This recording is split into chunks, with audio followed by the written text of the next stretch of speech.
یو سړي د خپل پلار په اړه کیسه کوله. ویلې هر کله به چې زما پلار زما خونې ته راننوت او څراغ به یې روښانه ولید، نو راته ویل به یې ولې دې څراغ نه دی بند کړی؟ دا د برېښنا ضایع کول څه معنا لري؟ او که په تشناب ته ننوت او نل به یې روان ولید، په لوړ غږ به یې وویل ولې دې د وتلو مخکې ښه نه دی بند کړی؟ دا د اوبو ضایع کول ولې کوې؟ هغه به تل ماته نصیحت کو.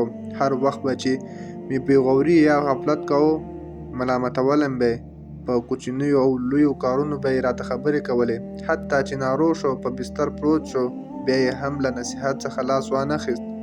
تر هغې ورځې پورې چې د کار په لټه کې شوم. هغه ورځ چې ډېر وخت مې ورته انتظار ایستلی و، هغه ورځ چې د خپل ژوند لومړۍ مرکې ته د یو ستر شرکت لپاره روان وم. له ځان سره مې وویل که بریالی شم، له دې کوره به ولاړ شم او بیا به هیڅکله راونه ګرځم، څو د پلار له پرله پسې سختو خبرو خلاص شم. سهار وختي پاڅېدم، خپلې تر ټولو ښې جامې مې واغوستې، عطر مې ووهه.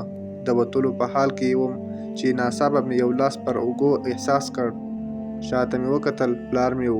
سره له دې چې ناروغ و او د کمزورۍ نښې یې پر څېره ښکارېدې، خو موسکا و. څو پیسې راکړې او ویل یې غواړم همت لرونکی او زړور واوسې، د هېڅ پوښتنې څخه مه وارخطا کېږه. ما یې خبره ومنله، خو په زړه کې مې لا هم ګیله وه. حتی په داسې وخت کې هم نصیحت نه پرېښود. په بیړه ووتم، ټکسي ته وختم او شرکت ته ولاړم. کله چې د شرکت دروازې ته ورسېدم، حیران شوم. نه هلته ساتونکی و، نه د میلمنو هرکلی کوونکی. یوازې څو لوحې وې چې د مرکې لپاره راغلو کسانو ته یې لارښودله. کله چې دننه شوم، د پلار خبرې مې رایادې شوې. خلاصه پرېښودل شوې دروازه مې بنده کړه. بیا یې د لوحې په لار روان شوم. د شرکت د باغ له غاړې تېرېدم چې ومې لیدل د اوبو نل خلاص دی او اوبه بې ځایه روانې دي. د پلار هغه سختې خبرې مې رایادې شوې چې د اوبو ضایع کولو په اړه یې راته کولې. ورغلم، پایپ مې بند کړ. بیا ودانۍ ته ننوتم. کله چې په زینه پورته کېدم، ومې لیدل چې ډېر څراغونه روښانه دي. حال دا چې د ورځې رڼا ده. بې له فکره مې بند کړل، لکه د پلار غږ مې چې په غوږونو کې انګېزې کولې. پورته ورسېدم، هلته ډېر کسان ناست وو. خپل نوم مې ولیکو او کېناستم. د هغوی څېرو، جامو او ډاډ ته مې وکتل. ځان راته تر هغوی کم ښکاره کېدو. ځینو په ویاړ ویل چې له بهرنیو پوهنتونونو څخه یې سندونه اخیستي او ډېرې زده کړې لري. بیا مې پام شو چې هر څوک به چې مرکې خونې ته ننوت، له څو دقیقو تېرولو وروسته به بېرته راووت. له ځان سره مې وویل که دا کسان نه مني، زه به څنګه ومنل شم؟ نو پرېکړه مې وکړه چې لاړ شم تر دې مخکې چې سپک شم. همدا چې پورته شوم، یو کارکوونکي زما نوم واخیست. له ځان سره مې وویل اوس بله لار نشته. دننه لاړم. د 3 کسانو مخې ته کېناستم. هغوی موسکی معلومېدل.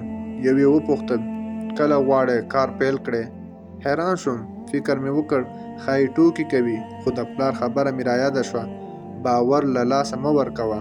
په ډاډ مې وویل کله چې دا ازموینه په بریا تېره کړم انشاءالله. هغوی وویل ته لا مخکې بریالی شوی یې.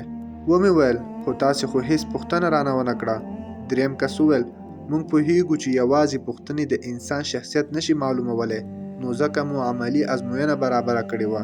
څو وګورو څوک په همت ستونزې حلوي، څوک د شرکت شتمني ساتي او څوک خپل عقل کاروي.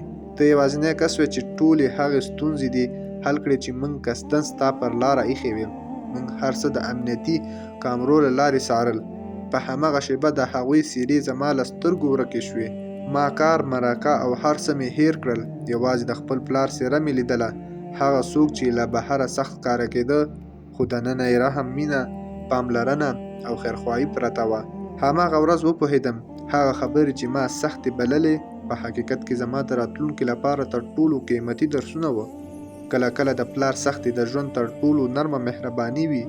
مور او پلار نصیحت که هر څومره سخت کاره شي، د اولاد د بریا او ښه راتلونکي لپاره وي. هغه عادتونه چې په کور کې زده کوو، هماغه راته د بریا سترې دروازې پرانیزي. د والدینو نصیحت د ژوند هغه پانګه ده چې ارزښت یې اکثره ناوخته معلومیږي.